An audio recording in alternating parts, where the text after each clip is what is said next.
our Albert Delatella was also watching Moe's comments there.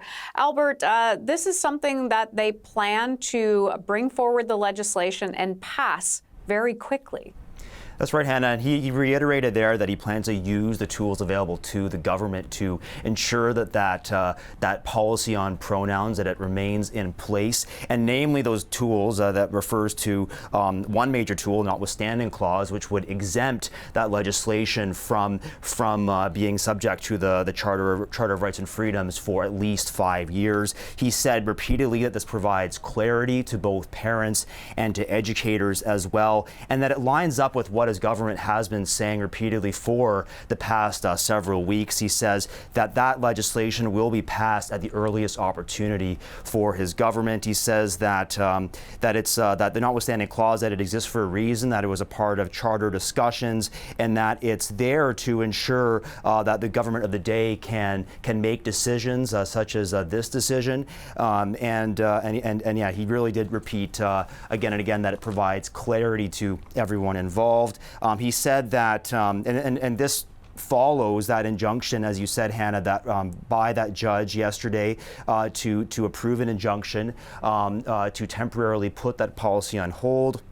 That was after it was found to cause irreparable harm, according to that judge, to vulnerable young people. And that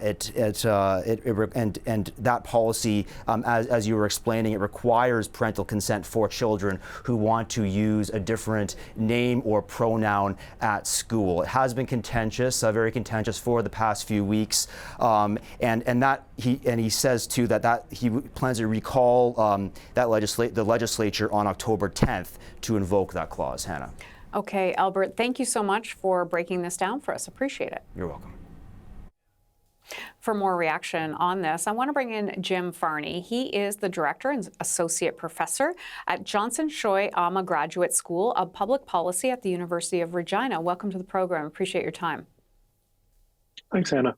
Let's get right to this.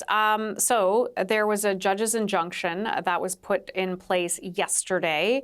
Let me get to this question first. What does this mean for schools right now? And the Premier was trying to explain that. Does that mean the injunction takes hold or the policy that was in place? Yeah, so my understanding is the judicial injunction means that the kind of status quo ante, the patchwork of different board level policies will be what will hold, I suppose, until the province passes this legislation next month. So whatever, essentially where we were in the spring is where we will be as of today. Okay, I think that's really important for parents who are wondering this as well, and for kids and for teachers, et cetera. By not waiting for the hearing on the injunction, do you feel that this shows that the policy in Saskatchewan that was introduced by Scott Moe's government is not constitutional? I think that's a really interesting point. So there's been Saskatchewan's gone to Section 33 three times in the last 35 years. Once in 1986 when we were still figuring out how to use the charter. Once under the Wall government when there was a very complicated decision that ended up being overturned, but one that essentially threatened this Catholic separate school system on Section 15 grounds. The government passed legislation that invoked this notwithstanding clause, but didn't have it formally signed off by the LG because the whole thing was caught up in appeal. And then this one today. So this is the kind of most proactive use, if you will, of Section 33, not waiting for the courts and the appeal process to work out, but using Section 33 very quickly. We've seen other provinces, Quebec and Ontario, have both in different ways kind of started to make use of Section 33 in this way. And at the start of the Premier's remarks, he was kind of positioning it in terms of a long-standing debate about how it is that Parliament and the courts interact in these sorts of cases. And he was kind of articulating a legislature rights position, if you will, that the legislature should have the right to move preemptively, but it certainly is saying that they don't, on the face of it, are not willing to wait or willing to take the risk to see if they'll stand up to constitutional challenge. Yeah, so I mean, the overall answer is, would it be constitutional? We don't know because the hearing hasn't happened at this point. Let me ask you this: what is his political calculations in this? I think there's two pieces going on, and it's really hard to tell the relative weighting. One piece is, kind of a populist or a radical right, kind of movement that's out there. We've seen some recent by-elections where kind of far-right parties have done well. So that could be part of their calculation. We're a year out from a provincial election. Mm-hmm. I think probably the bigger piece is throughout Mr. Moe's tenure as Premier, he has quite jealously guarded provincial autonomy vis-a-vis the federal government, vis-a-vis First Nations, and vis-a-vis the courts. And we saw that with the Saskatchewan First Act last fall, which was kind of a key piece of their throne speech and agenda. So I see this as there is a really important substantive issue, but it's also staking a jurisdictional claim kind of along the lines of legislature is preeminent, and within areas of provincial jurisdiction like K-12 education, the Saskatchewan legislature is preeminent. Yeah, and we did quickly see the federal justice minister weigh in last night. He said that violating individual rights should not be a decision taken lightly. Are we gearing up? And we were just kind of talking about this. Is this going to be a feds versus province here? And who do you think really has the upper hand in it?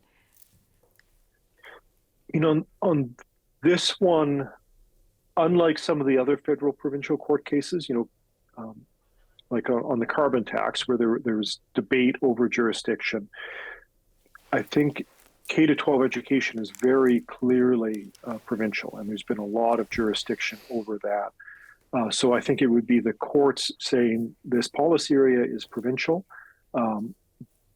Within that jurisdiction, how are equality rights protected? And I think there's lots of case law around that.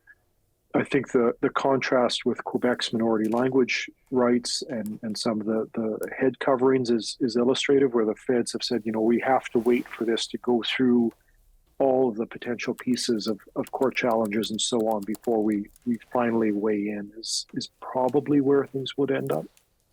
Yeah, it's really, when you look at all those court decisions, there's so many paths now that it's going to take. The voice of children, maybe that is something that is protected as well. Well, and I think that's why so many of these issues around schools are hard, is because, kids are kids. We have seen the provincial children's advocate weigh in very strongly opposed to the government and citing children's rights. We've got this kind of emerging in the last decade category of a mature minor in the case law, where maybe 16 is not the cutoff, or maybe it's a cutoff for some kids, or maybe it's 14, depending on a series of tests. And so where we draw lines around autonomy becomes very, very complicated. And this issue falls right in the middle of that, and it means making some very nuanced judgments. Yeah. How long do you think before there will be clarification on this? This isn't just in Saskatchewan. We know New Brunswick is also dealing with this, other provinces as well. How long before it becomes clear? I think the hearings at the Provincial Court of Appeal, the kind of full dress stuff, are scheduled for mid-November. So there'll be some time there. They've promised to move quickly on a judgment. So at that level, hopefully early in the new year, it's almost certainly going to be appealed to the Supreme Court, which adds another 8 months or a year quite easily, by which time here in Saskatchewan we'll be in the midst of another provincial election. So this is going to take some time to work out. Jim Farney, I really appreciate you going through all of this important information with us. It's a very important discussion. Thank you, Hannah. Have a great afternoon.